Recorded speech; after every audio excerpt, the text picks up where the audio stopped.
Ruan ydw i croeso fy nghartref mwr. And now in Saesneg, and now in English. Good morning, how's your day been? I'm Ruadhán, and welcome to my spooky home. And, ew.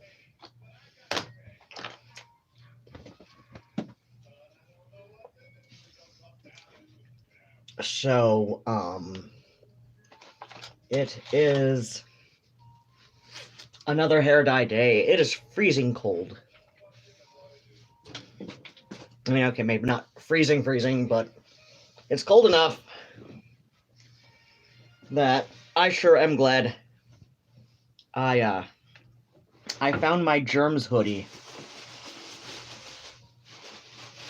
I don't know where it had been, but I found it, and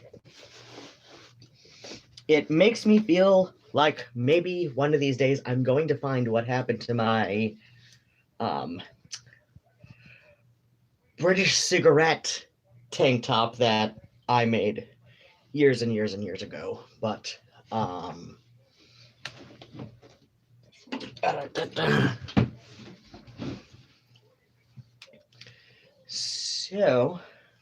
so buttons.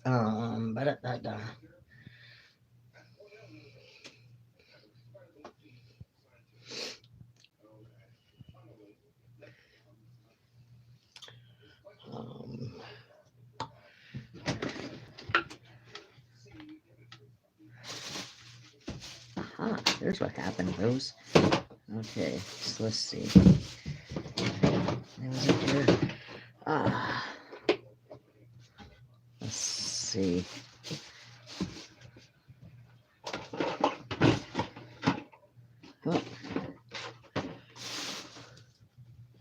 Oh, hey.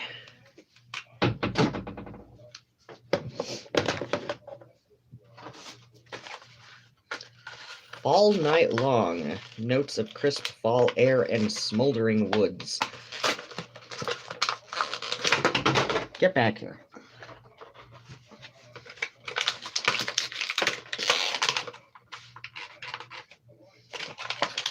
I can't quite tell you what the hell it smells like. I mean, there's a vague, piney scent, sort of, but eh.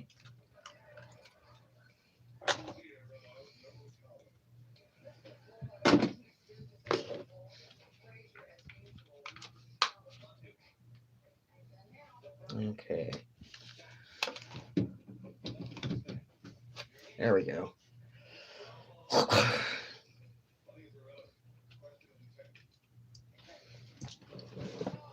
Okay. There's my rat tail. There's a roller.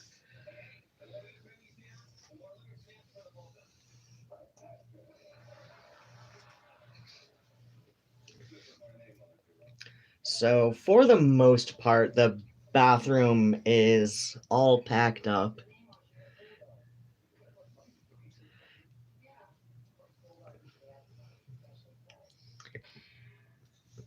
And now I get to work on the rest of the spooky house to pack up. So,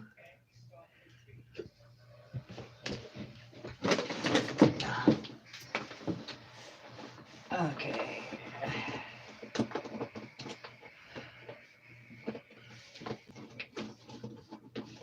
We got 2 of these clips, and there's more in the shower. So,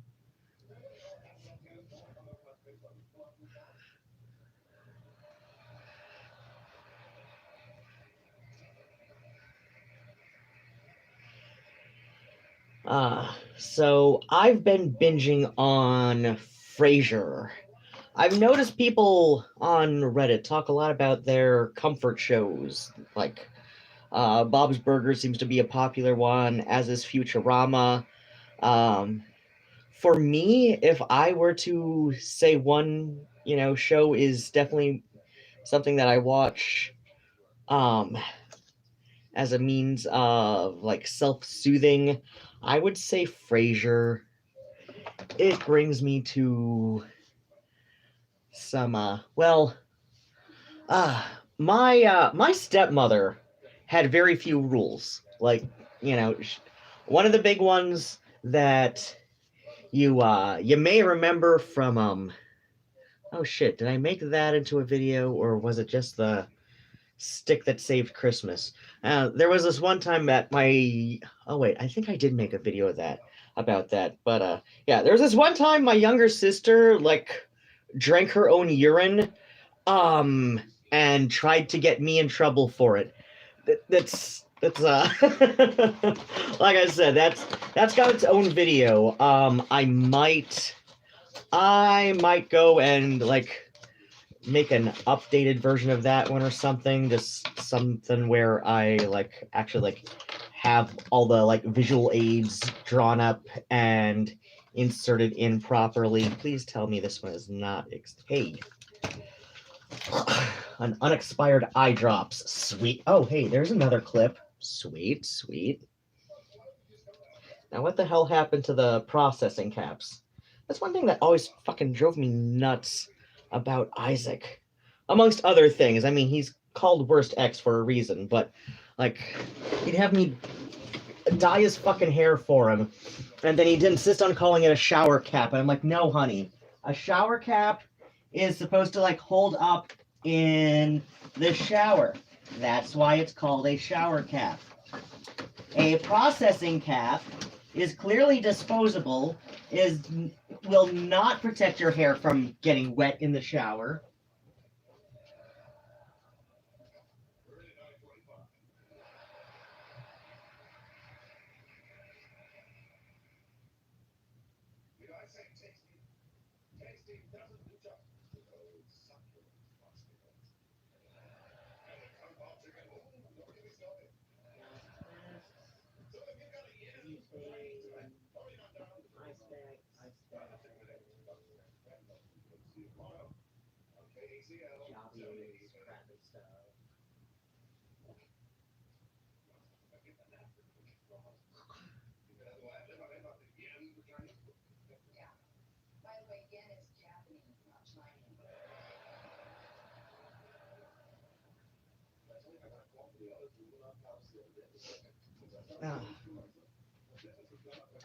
But yeah, like, no matter how many times I would correct him, like, no, honey, there's a clear difference between a shower cap and a processing cap.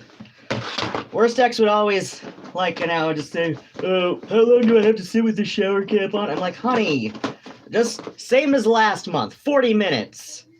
Of which he had, I don't know, at that point, let's just say, for example, like, 30 minutes left. How much longer do I have to sit with the shower cap on? For the 100 billionth time, dipshit, it is a processing cap. And you have 5 minutes less than the last time you asked me about this. How much longer do we have to sit with? Oh my gosh, I wanted to punch him at some point about that. Which, I admit, is probably just me being a little pedantic, but it's like, how many times can you correct a person? Like, how many times? Like, you can only correct a person so many times before it starts to feel like this is just them intentionally trying to mess with you.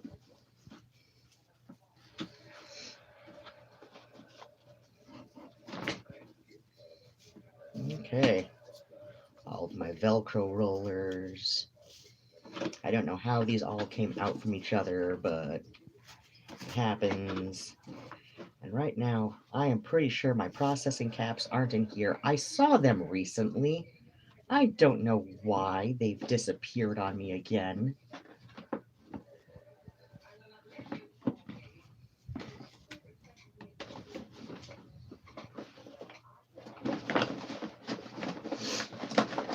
I did find another clip, though. That's always nice. Okay, so... I can't stand to have the gator clips out of here. Like, those need to go somewhere else. Do I want to perk my hair again? I keep toying with the idea of giving myself a perm. In which case, this would be literally the first time I've given myself a home perm, but I had my hair permed before. and back in like 7th grade, and the first time of 8th grade, which I had to repeat because of medical reasons. Um, but yeah, like back around 7th, 8th grade, I had a perm because I wanted to look more like Mark Bolan. I've been told that, like in the last 10 years especially, that I look a lot more like Mark Bolan in the face. But, and that I kind of always did that. I have very similar faces, and I'm like, okay, um, but yeah, um, seriously, I did get a perm so I could look more like Mark Bolan of T-Rex when I was in like 7th and 8th grade, and yet sometimes I wonder why the hell I had friends when I lived in LA who thought I was legit older than I was.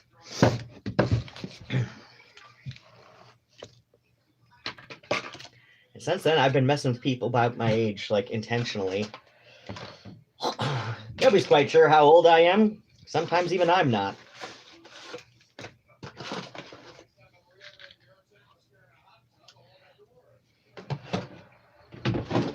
Okay, yeah, I thought there was nothing on this side of the thing. Okay, this is garbage. I need to treat it as garbage. And, like, put it in a bin bag or something, and...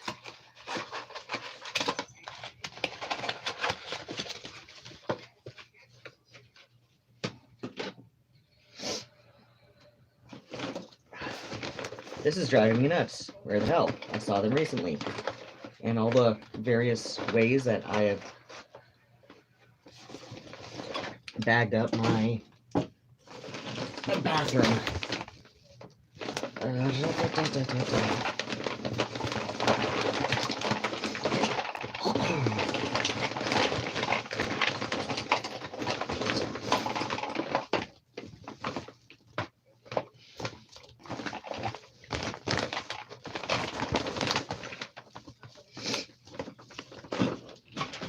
Wait. Found him.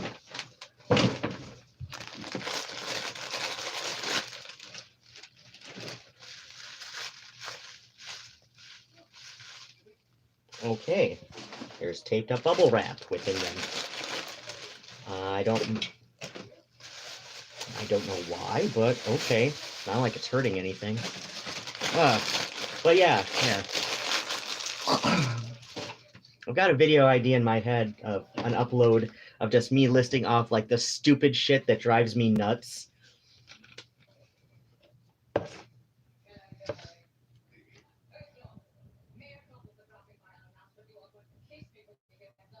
Son of a bitch. That's right. I know what that's about. That's a nail, and it is a bottle of bug repellent leaked all over the vanity when it was still in horrible, horrible shape. I didn't find it had leaked for a while, and it ended up like eating the paint off of so many things, and apparently dissolved a couple of my fake nails. Excuse me. But yeah, so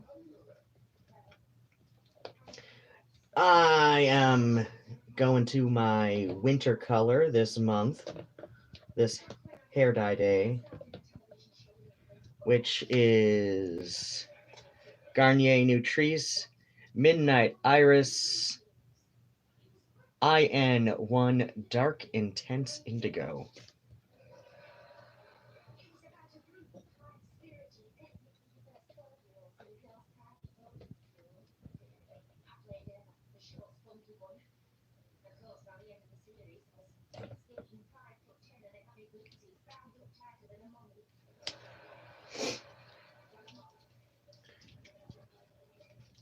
Yeah, oh, right. I got talking at first about the time my younger sister drank her own urine, which, if you've got a younger sibling, like, this is one of those, like, Malcolm in the Middle level things that you wish your siblings would do to themselves, right? Which is how, not necessarily even I, but, like, even like Best X, who himself was an only child, and yeah, he will be the first to admit that only children can get weird and in ways, and that they kind of miss out on stuff that you would, But at the same time, his mother's side was very Catholic, and she could only have the one due to medical issues that came up shortly after his birth. But he had a bunch of cousins because his mom had something like 6 siblings, 5 or 6 siblings, I forget. Like, I know she was number 2 out of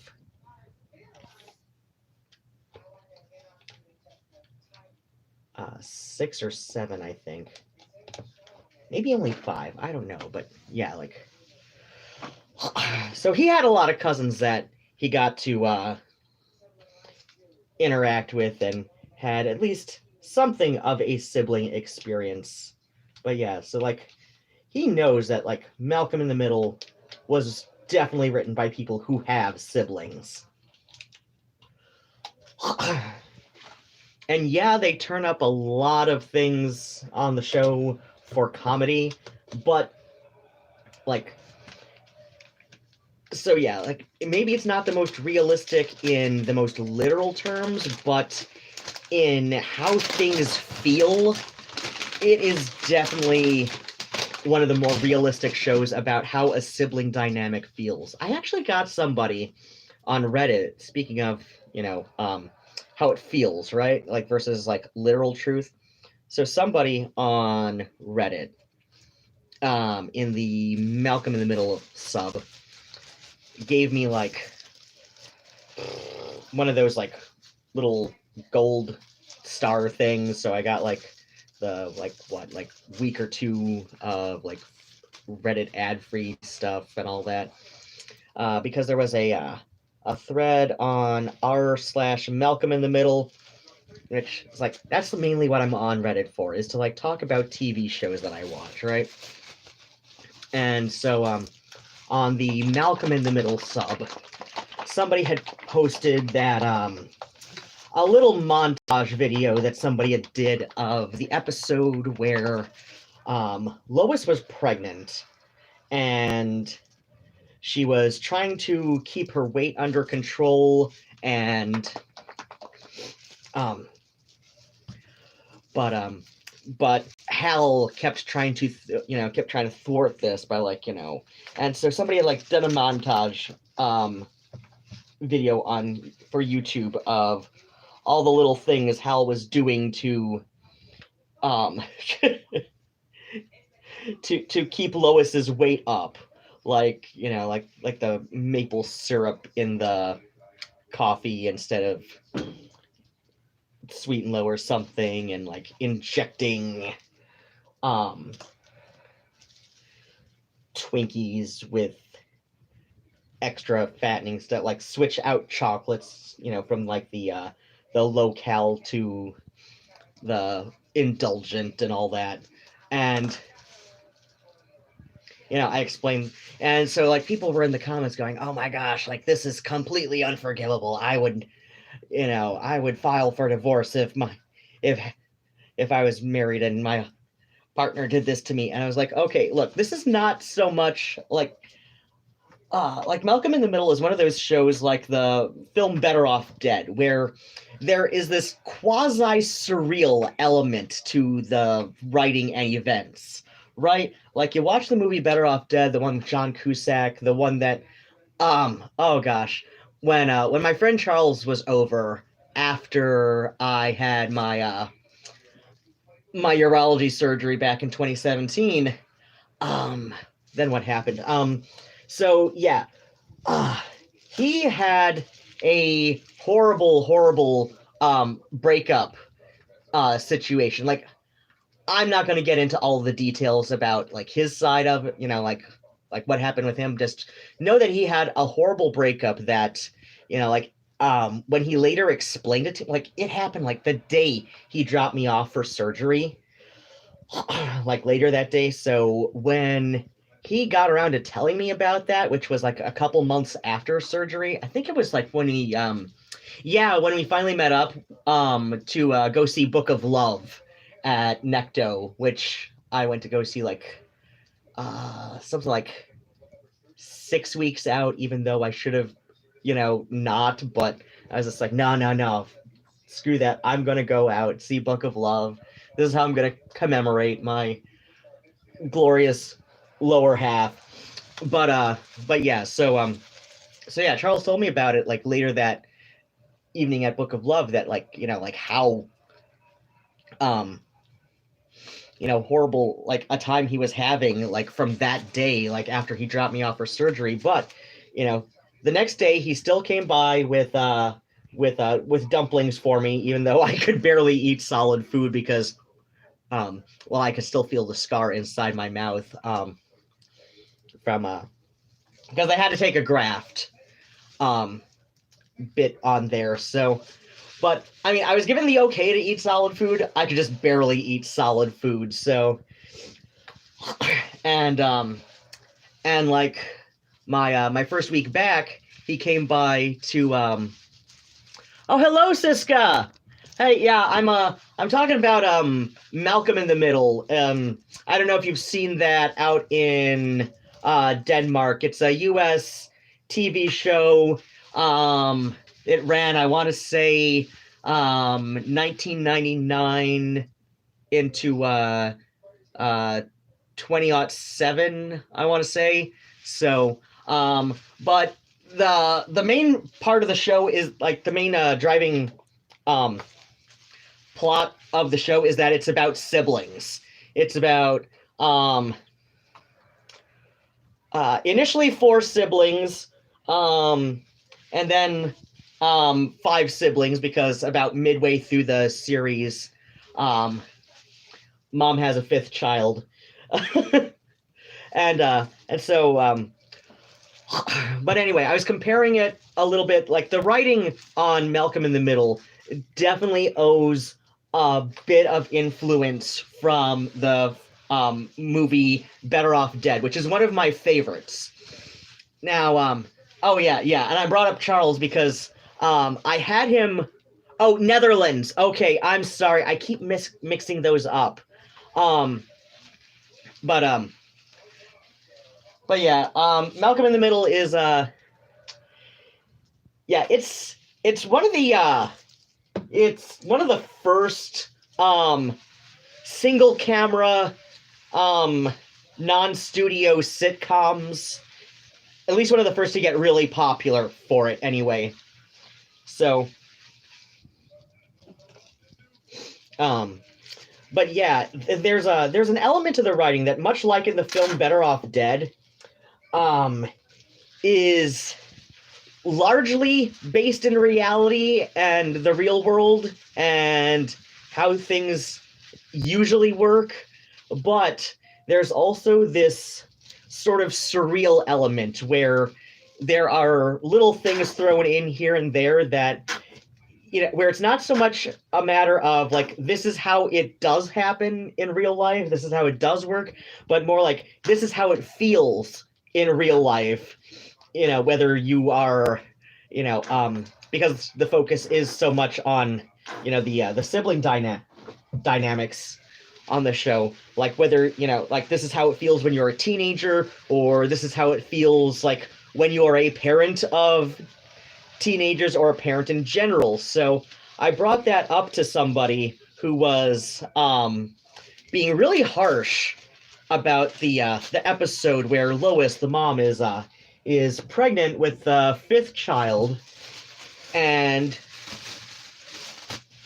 they and so Hal, who is the dad, he's shown like trying to thwart her efforts to keep her weight under control during pregnancy, which, considering she was like in her late 30s, the character anyway, at the time, and where it's harder to, keep your weight under control in general, and plus add pregnancy onto this. So, So yeah, like she was really, really trying to keep her weight under control and all that. Um, what color is the hair? The hair color is Garnier Nutrice Midnight Iris.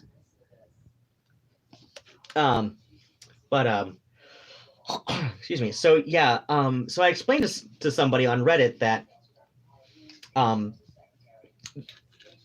that one thing you got to keep in mind with Malcolm in the Middle is that the writing is a lot like the writing um,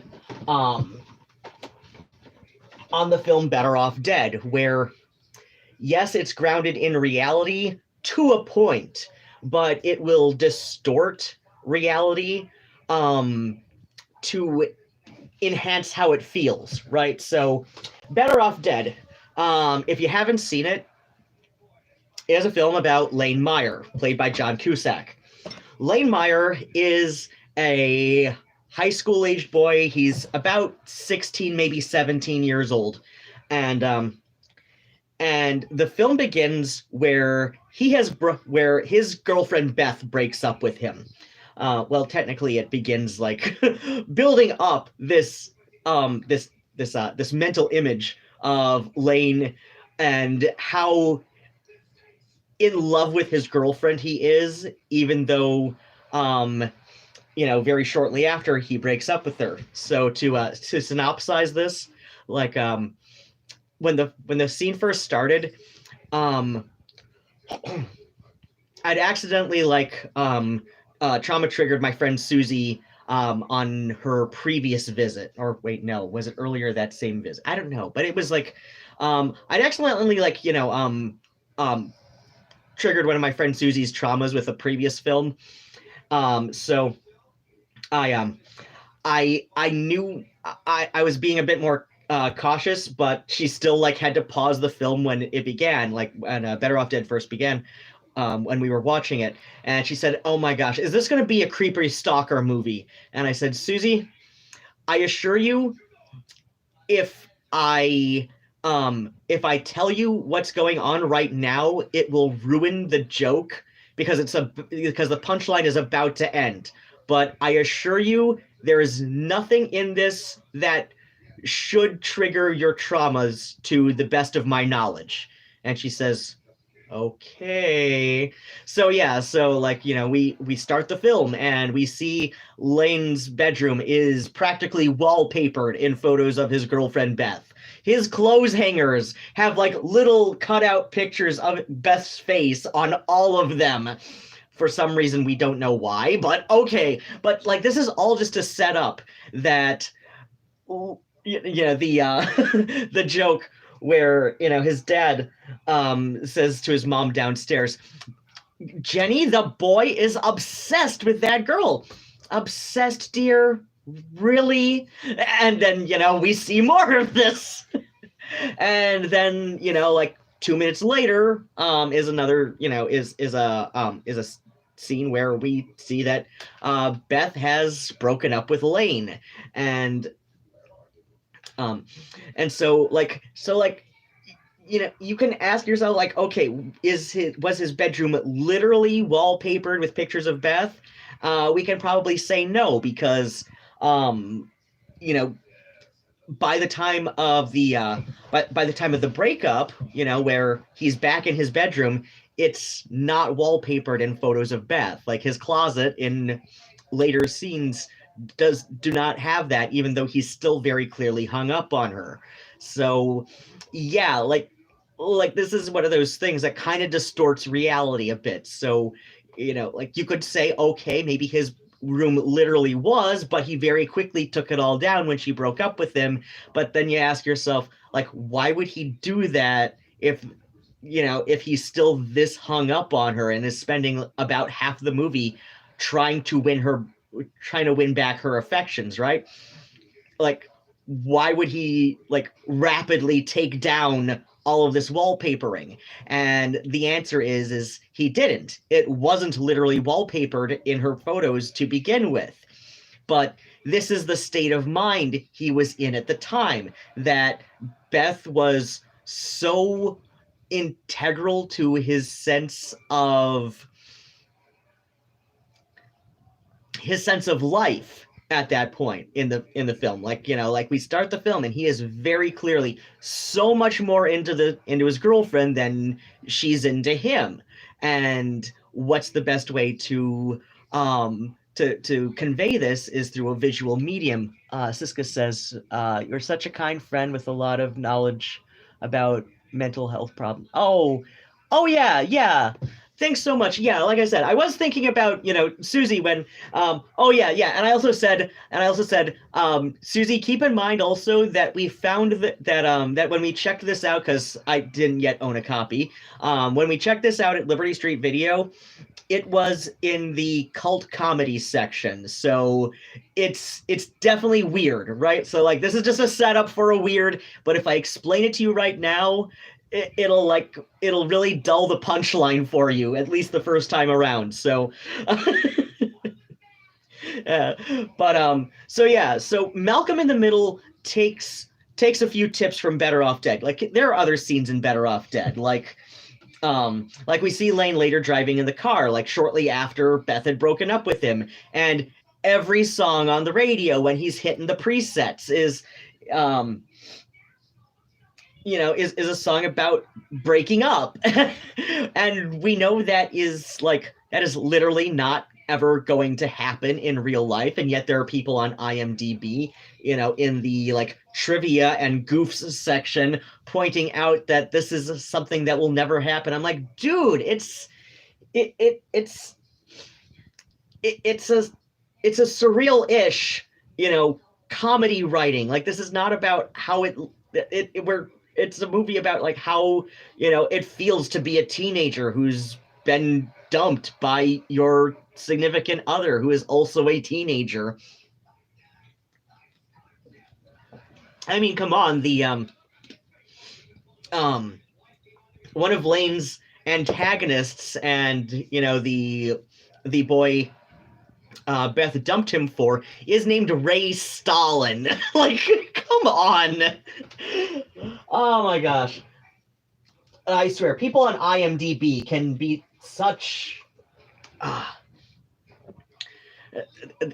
People on IMDb so clearly sometimes think they know more about movies than they do. I'll put it that way. But Roy Stalin, not Ray, Roy Stalin. But yeah, Malcolm in the Middle has a lot of writing in that same vein where they'll take a realistic scenario like um um um um, um like the boys got in trouble for something at school, and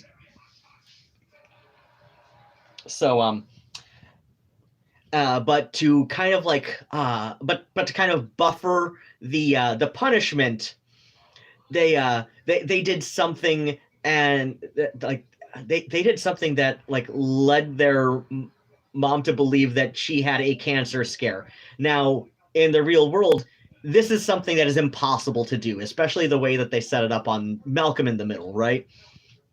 Like, because the way that it's set up was like, even like it was supposed to have happened like a couple of years before the show even premiered. So like when Malcolm was like 11 versus 13, like he was when the show started, right? When his younger brother Dewey was 6 versus like the 8 or 9 years old when the show started, right? So like so like I said, like this is like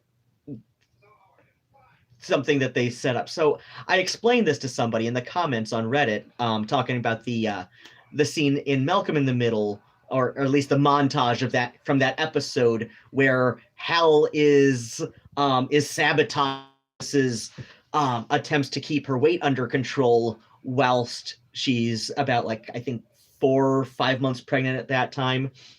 And I point out that a lot of the writing in Malcolm in the Middle is not so much about literal reality, but more about how reality can feel sometimes. Like when you are in a long-term relationship, and Hal and Lois had been established in that, at least on the show, to have been married about 20 years at that time. And like you know that you are at your happiest and healthiest at a certain weight, but you also know that your partner, like especially in a situation where it's a husband and wife, and if your husband thinks you are a bit more attractive when you're a little bit heavier, even though he knows you're happiest and healthiest at your ideal weight.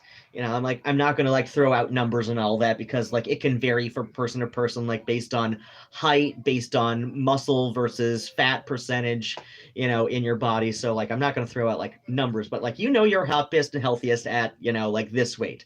But you also know that your spouse in this case, if you're lowest, you also know that Hal thinks you are, just as attractive, if not possibly a little bit more when you're like this much heavier, right? So like maybe not this much heavier, but this much heavier compared to this, which is like, your happiest and healthiest.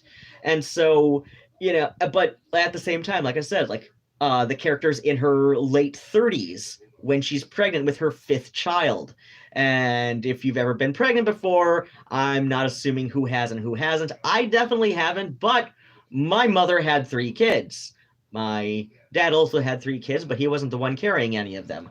But my mother had three kids, and she said that, it got harder to lose weight with each success. It got harder to lose the baby weight with each successive pregnancy, which makes a lot of sense.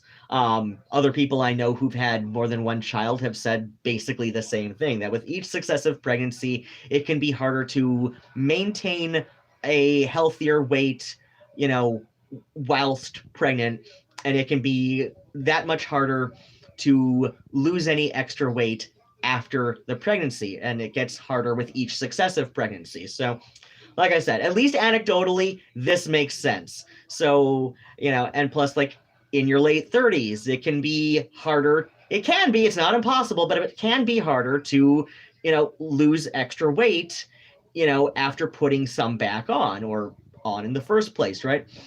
So, so then what happens is I explained that, this, when we see Hal doing these things, it's not necessarily because he's actually doing them, but it's because Lois feels like it is so hard to keep off the weight, but she also doesn't really want to admit that, this is just a part of getting older, that this is just a part of, getting older and having had multiple pregnancies.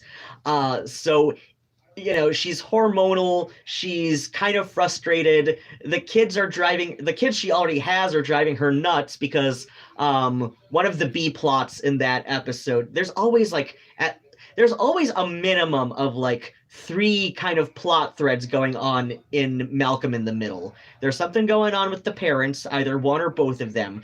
There's something going on with um with either Malcolm and or one of his brothers at home, and there's something going on with Reese, who is the eldest son who was sent to military school at the beginning of the show. So so yeah, like there's usually like three little plot threads going on per episode. That's another thing that kept it really interesting. And none of the ongoing plot arcs with the characters ever felt stale, and for that reason, that there was always something going on. It felt very much like, like watching a family, but with certain things turned up for comedy. Don't have children. Oh yeah, uh yeah, it's like I said, like everything I've heard anyway, it seems like it's so much harder to, um maintain a healthy weight with each successive pregnancy, and plus getting older. So I was explaining that on Malcolm in the Middle, much like on the film Better Off Dead, a lot of what's going on um, is reality, but or based on reality, but turned up a notch, um, either for comedy or, in a comedic way that stress that or is a or reality is bent in a comedic way that expresses how a character is feeling. So Lois, she's getting older. She is on her fifth pregnancy. Um, she is she's also working full time through her entire pregnancy, basically. Working full time at a shitty convenience store kind of job called Lucky Aid. It's implied to be like a Walgreens, so like a drugstore, but more like a Walmart in that, I don't know, they kind of go back and forth between like how to compare the like which kind of chain to compare Lucky Aid to, because it's a fictional chain store in the film, in the movie, in the TV show Malcolm in the Middle. So yeah, she has to work full time. Oh yeah. One of the plots with the kids at home on the show was Dewey, who's the youngest until the baby's born. That's Jamie. So Dewey, being the youngest, he's kind of looking for attention in a really weird way, but he kind of does that. That's Dewey's plot. That's Dewey's character is, he is the weird kid, but but but he does get a lot of really good character growth throughout this series. But yeah, like especially in the early seasons, he's the weird kid. Like it seems almost like he goes out of his way at times to be a little bit weird, and so he is at least trying to convince his parents that the baby is talking to him telepathically, right? So like, and I can honestly see like a 9 or 10-year-old kid trying to pull that kind of nonsense for attention while parents are being frustrated by other life things and new baby on the way and all this stuff. Like, so that I can see as like a fairly, like, that is within the realm of believability for like a 9 or 10-year-old kid to play up. There's one thing I like about Jones Soda is like their bottle caps have it's kind of like fortune cookies, fortune cookie kind of stuff. This one says, "Your efforts will be well rewarded. Be patient." I don't know how legible that is from here, but yeah. They've also got this deal where you save the caps and you send them in, and you get like a free T-shirt or whatever. I'm trying to.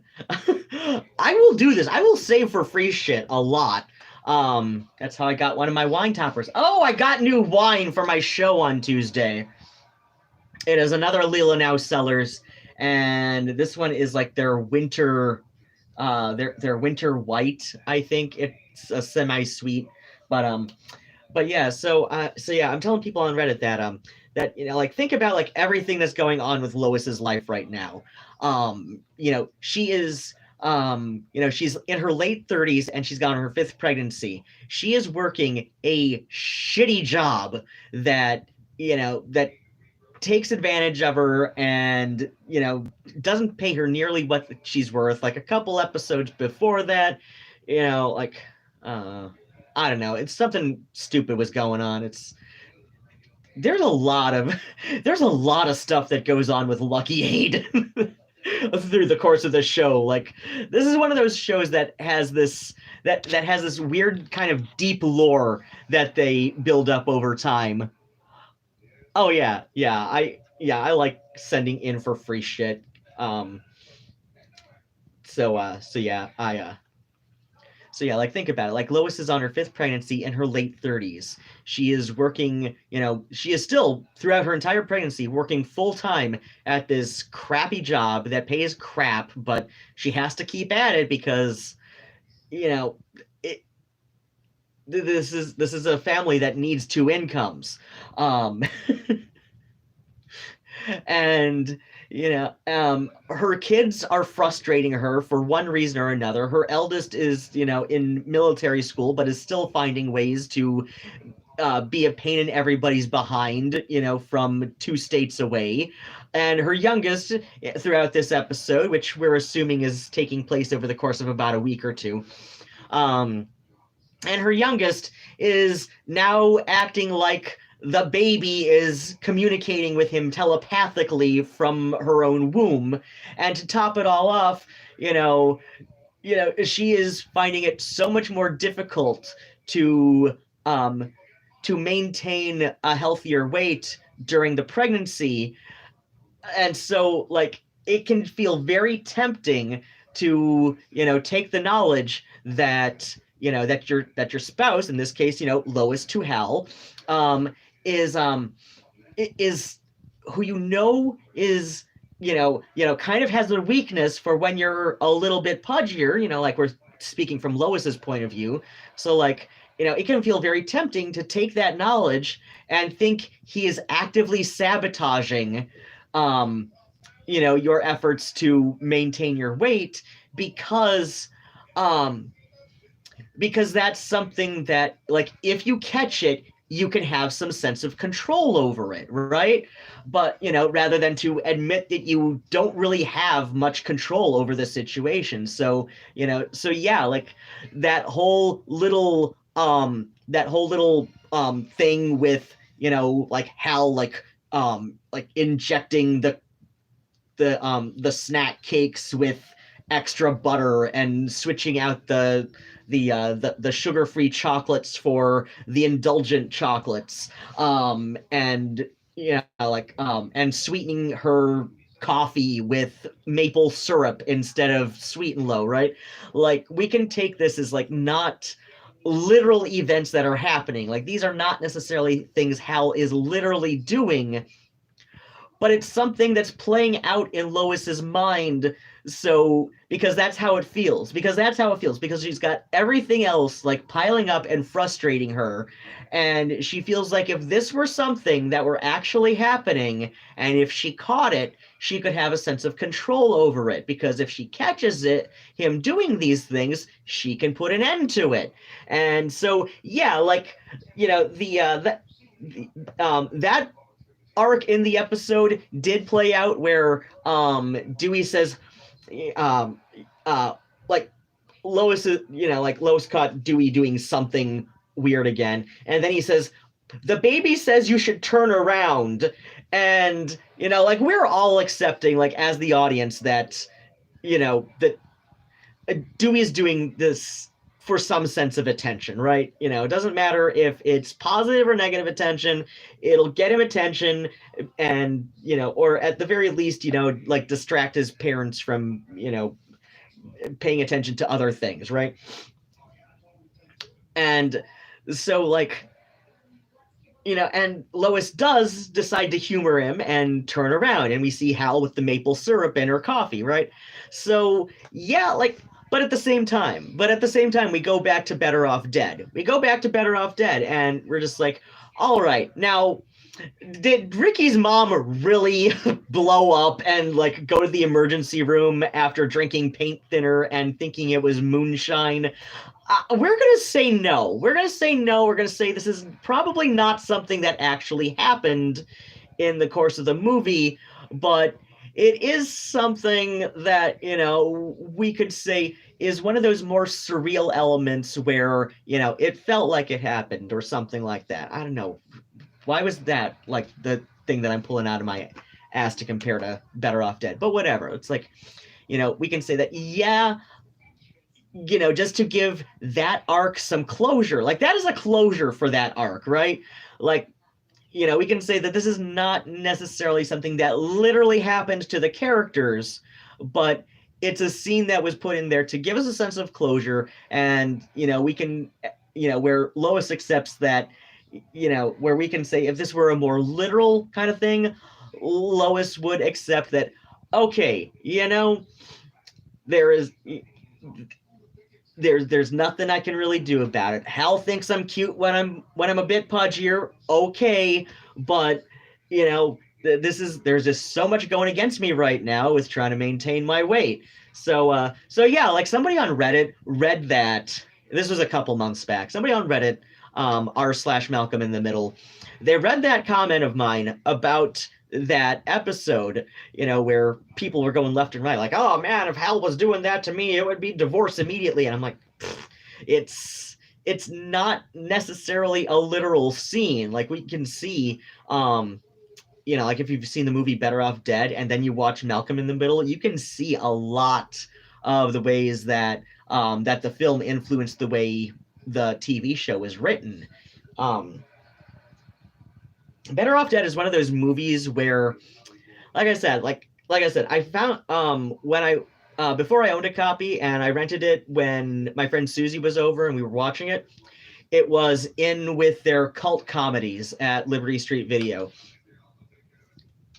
And there's a reason for that. And is like, so like, unlike the John Hughes oeuvre of the 1980s teen films, so like, 16 Candles, Breakfast Club, Some Kind of Wonderful, Pretty in Pink. Is there another one I'm forgetting about? I don't know. I've got some weird hot takes about 16 Candles, especially that infamous non-consensual scene, because if you look at that scene in its entirety, legally it is in this really weird area because, well, Anthony Michael Hall's character is 14 years old. He is also intoxicated. He also should not be driving because he doesn't even have a permit, but he's driving anyway.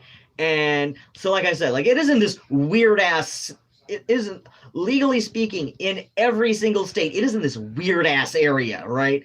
So, so that's why that is one of those movies where people go on talking about it, and I'm just like, you know what? I'm just gonna hold my goddamn tongue here. I'm just, this is not a battle I need to fight. But yeah. So like, so like the John Hughes movies from the 80s, those got really popular, whereas I mean, they're practically iconic in a way. Whereas Better Off Dead was a film that it was kind of spoofing the John Hughes films very early on. Like, it was out, I want to say 85, 86, something like that. Ferris Bueller's Day Off, that was a John Hughes one too, right? Yeah. So yeah, Better Off Dead, like I said, it was kind of spoofing the teen romantic comedy genre very early on, like almost prematurely, because it tanked in the box office. John Cusack, for some reason, is still embarrassed by this movie, and I don't know why. I think it's one of his better performances, especially when he was young, because he just does it so well.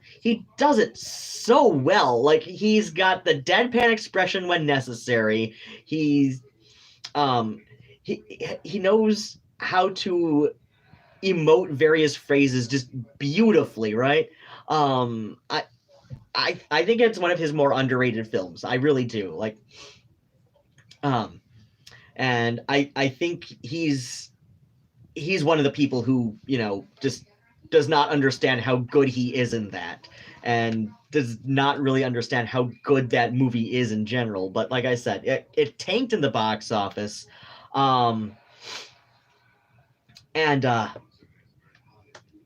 But it got a gradual following on cable viewings and on home video rentals, especially like when rental was still a thing. So like on home video and like the midnight cable movie, or occasionally a midnight viewing at a cinema, right? So it got a gradual following over the years, and it's now considered a cult classic that is like, I wouldn't quite put it on par with like John Waters or stuff, but like, I don't know, in a way I can see, like, like, you gotta know, you gotta have a certain kind of person who loves John Waters movies, right? But Better Off Dead, I think, is is somewhere. It's not so much like a matter um of personal. Ah, crap! Did I get? I did. I son of a bitch and did. Okay. Do I still have any of that shit?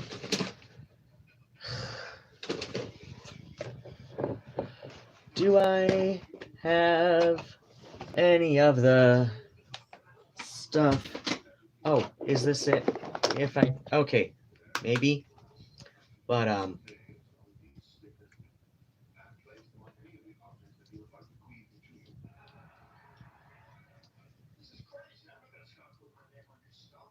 okay. Okay. Could be worse. I also know from experience that cold cream is pretty good. Let me try it with this spot on the forehead. But yeah, Better Off Dead is one of those ones where I just think it was so underappreciated when it first came out that um that it just needed to find its audience. It just needed the right time to find its audience. Much like okay, what's something else I can think of that's kind of like that? Oh, like UHF. Like UHF, the Weird Al movie. So he did a movie called UHF. I want to say this was 87, 88. Um but Oh, right, right. It came out the same year that and the same weekend even that the first Terminator movie. Um Heard of the Shawshank Redemption by Stephen King. Huge fan of almost all. Oh, I didn't know Shawshank Redemption was one of his. But my friend Billy's huge fan of Stephen King. Um I read Pet Cemetery, I read Carrie, and I read, was it Night Shift? It was Night Shift. It was like a novella and a few short stories. That was the book. Was it called Night Shift? I don't know.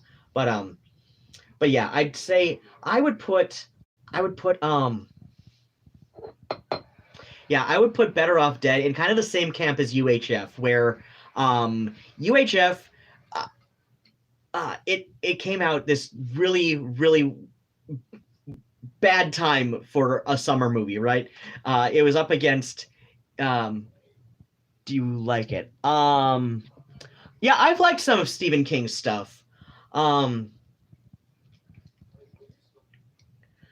um, um, um, yeah, it came out the same summer as I think Terminator. I think the first Terminator movie and a couple other big ones. And so and plus like now okay, like comedy films, especially like silly ones like UHF, um, don't always do great with the critics. But at the but if they don't do great with the critics, they can still do really good in the box office. Like the earliest Adam Sandler movies, right? Like the earliest Happy Madison Adam Sandler movies. Like um I want to say like up through Waterboy, right? So or maybe I'm thinking or maybe Waterboy was a little bit earlier than I think. But yeah, like Waterboy, um um um, um Big Daddy, is that the one where he's opposite the kid um with Scuba Steve and all that? Like I'm remembering that one. And now yeah, that one was Big Daddy. And yeah, like there were a couple other ones and Dumb and Dumber was another one that the critics hated it, right? The critics hated it, but it did splendidly at the box office. So, you know, like the fact that the critics didn't give the best ratings to UHF when it was first out doesn't really mean a whole lot. It just, you know, because like Weird Al was already pretty damn popular, right? It's just, it came out at this terrible time. It just came out at this terrible time for, you know, to be up against, you know, other movies, right? Like, yeah, it did come out the same summer as Terminator. same weekend, I believe he said in the DVD commentary. And but then, like 20 years later, like in the mid noughts, a lot of critics went back and rewatched it, and over time they're just like, this is actually really good. What the hell was I thinking? Like in '87 when it first came out, like this is actually pretty good. It's silly, but it knows what it is. It's not some kind of deep, comedy that's supposed to say something profound. It's just a silly movie about, about these characters who end up managing a small, independent, unaffiliated UHF TV station out in the middle of nowhere. Now, if you're not in the US, UHF and versus VHF. That's. I mean, shit. If you're significantly younger than myself, you probably don't understand the difference between UHF and VHF as far as TV channels goes. So like VHF are like the higher frequency stations. Those were channels 2 through 13, I believe, and those were the high frequency stations that were usually like affiliated with a network. And then you got channels 14 through 62, which were on a much lower frequency, so they didn't have quite the same range of accessibility from the tower they broadcasted from. And like the tower, it would be a literal tower on top of the building, right? So like from their broadcast point, they didn't have the greatest range and would often at least up until the mid 1990s, the UHF stations were often owned and operated completely independent of networks, or sometimes like smaller upstart networks, like like Fox in the 80s, and UPN in the early 90s. They would have an affiliate with a UHF on a UHF station, right, in the area. So yeah, like that's how the movie UHF got its name. It's because it was, like I said, like channels 14 through 62, and that is the channel number on the film is U62. So like they are the lowest frequency station in approximately Tulsa, Oklahoma. I know it's filmed around there. I've got a old friend. I haven't spoken to him in years, but an old friend of mine, like his cousin was an extra in the Wheel of Fish scene on UHF.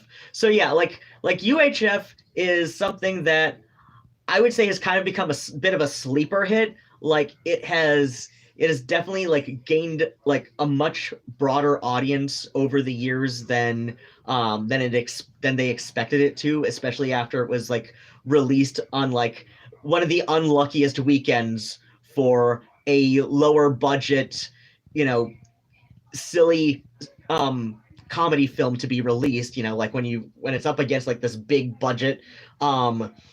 It's even for now, Terminator has some of the best special effects you can see in movies.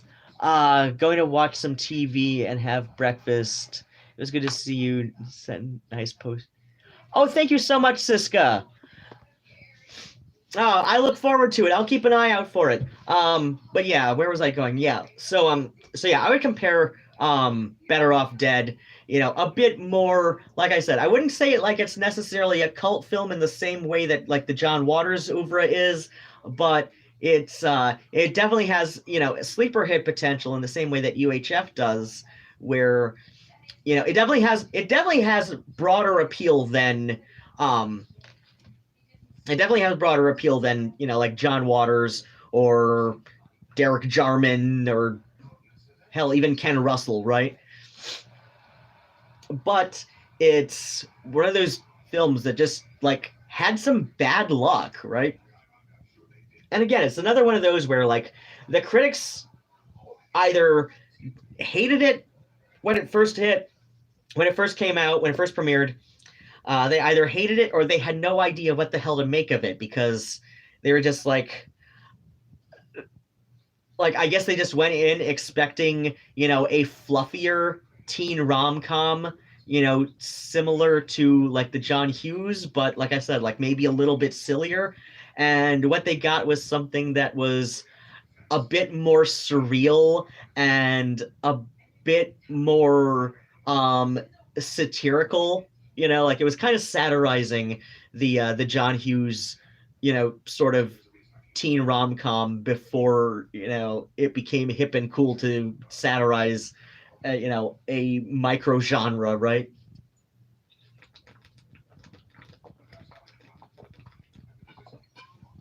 But looking at the time here, it's been about an hour, so that I've been streaming, and I want to say this thing ended at about like 25 minutes or so when I was done with the dyeing part of the hair. So I think I'm gonna go hop in the shower and rinse all this shit off my head, and then from there I don't know, I'm probably just gonna like set my hair on rollers for tomorrow um so that one, I have my hair like at least halfway done for the club. And two, let's see. Oh shit. Oh, that's right. Okay, so um Tuesday I gotta go. I gotta be up a bit early for new psychiatrist as opposed to new therapist. New-ish therapist is, yeah, now more new-ish because he's been with me for a few weeks now. Oh my gosh, he's kind of cute. He's kind of cute, or at least he would be if he shaved his face. I can't do that anymore. Because I saw what was under my own. I saw what was under my mutton chops after I shaved them off, and I shower like near daily, and I use an exfoliant and all that, and yet still, there was a huge ass blackhead, about half the size and same color as a corn nut. And I can't anymore. I just can't. I can't do it.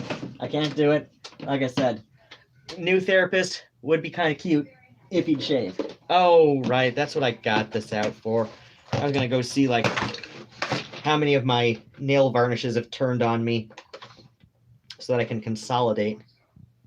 Top coats ever turn on you? Oh, I don't like the look of this. This looks gross. Okay. Yeah, I'll finish sorting these out while I'm. Oh, I really liked that too. Hmm. Whoa. Really? Okay. Well, I'll try that just because I really liked that. Um.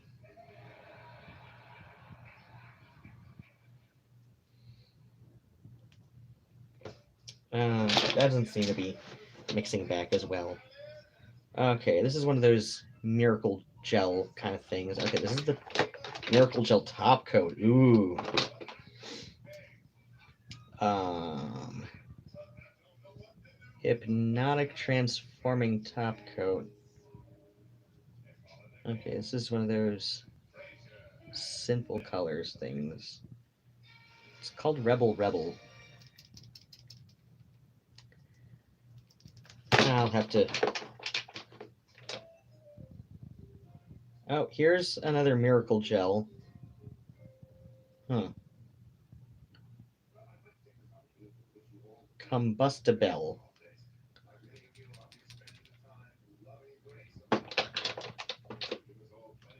Oh. Oh, I remember these. The Revlon Parfumerie. Wait, really?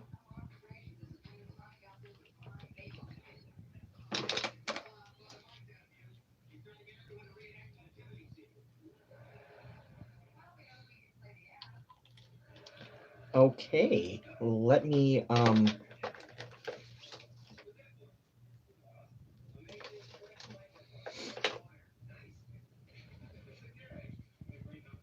whoa.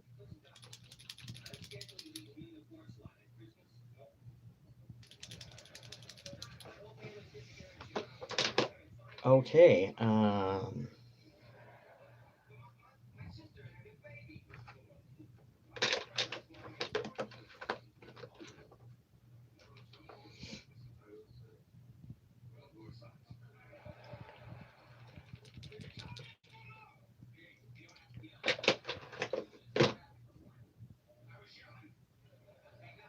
Whoa. Okay, you know what? Okay, we got a base coat. Okay, I just looked at that one.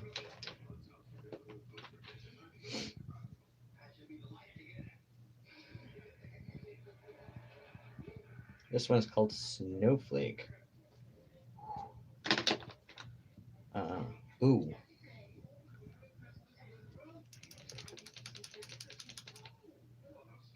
Okay. See, the thing is, it's like, why I'm thinking I'm going to take a... Oh, okay. I don't like that. That doesn't even look like it's worth trying to shake. So, like, a lot of these I used only, like, once, maybe twice before I put them back in here, and nail varnish is one of those things that's, like... It has a bit more life in it than a lot of people believe.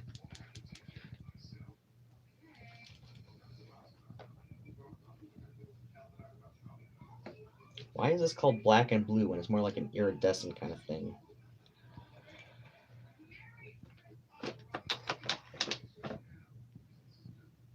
Color foil nail makeup. Do I trust this?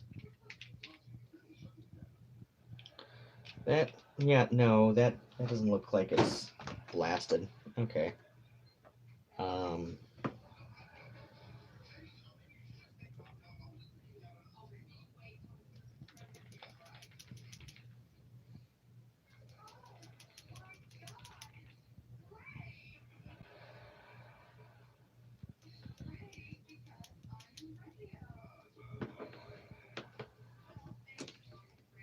hmm. Okay, this is probably okay. I'll find out when I try it.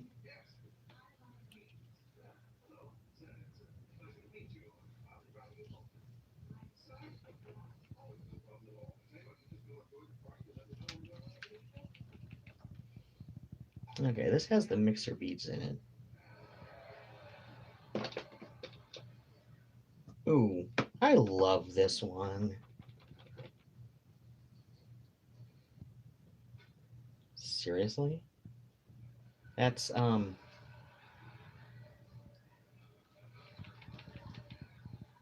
it. Oh, wait, we're starting to move. We are starting to move again.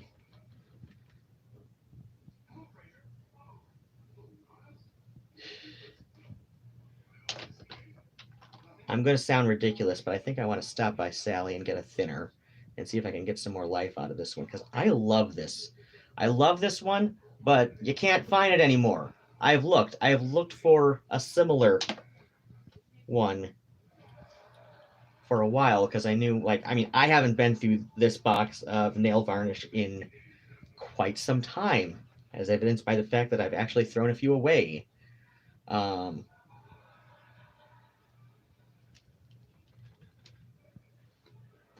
but yeah, like, I love this one.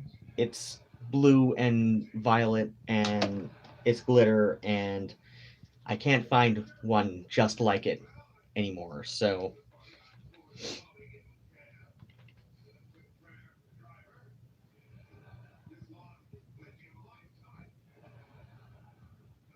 Nocturne it up. Did I ever even use this once? I don't remember.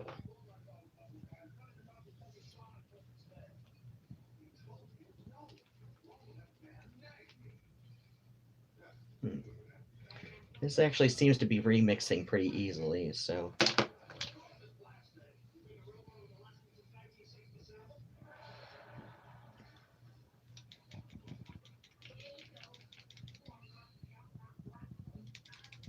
Same here, this is alright. Oh wait, that's that one.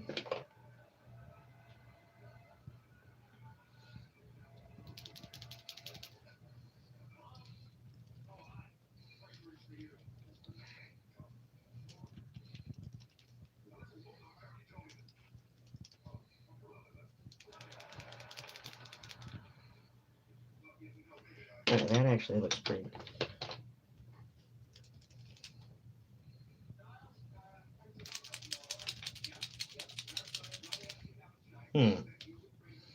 This one was always really thin.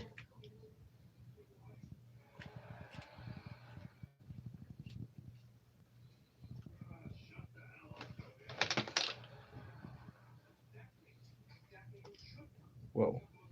I remember this one. Oh, wait.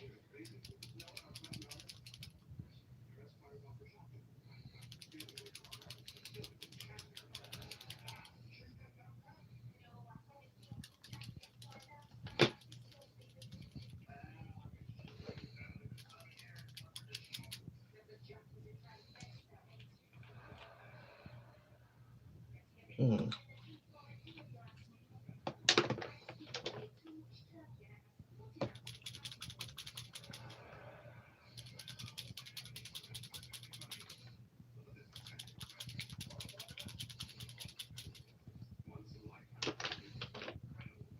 Ew. I don't like that. That one got leaky.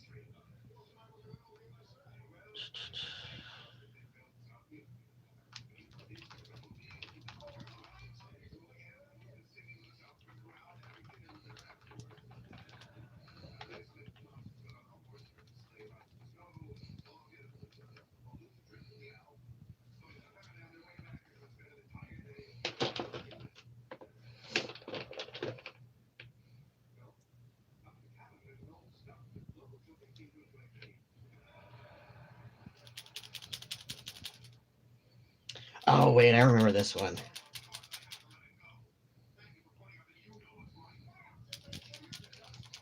This is the one that would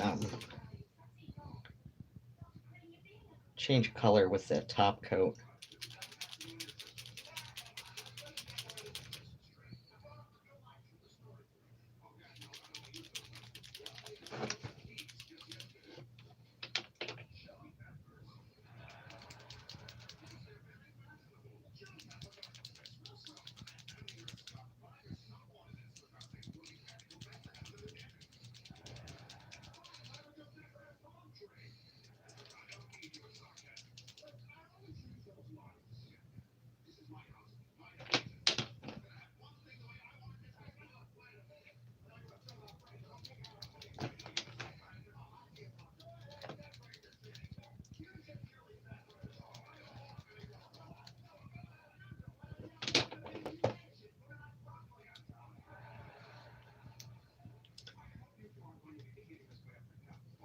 Okay. Well, okay. I've been through these ones.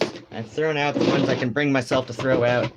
Might as well go, like I said, go get in the shower.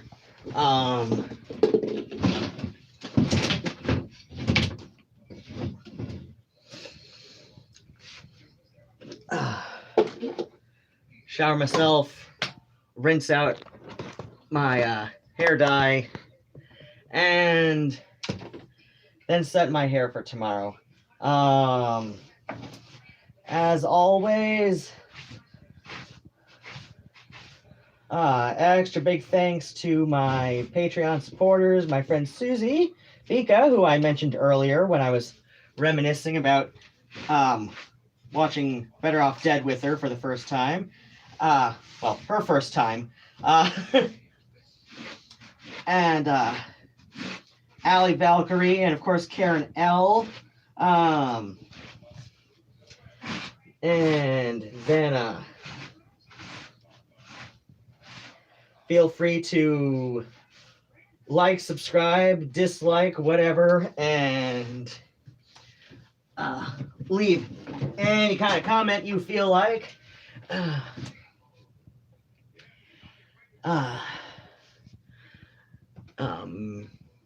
feel free to join my friends on Patreon at patreon.com/run, RUADHAN, especially if you have more dollars than cent, because I'm old. And as always, be sure to wear your sunscreen and otherwise take very good care of yourselves. Bats and kisses. Nosta achwil.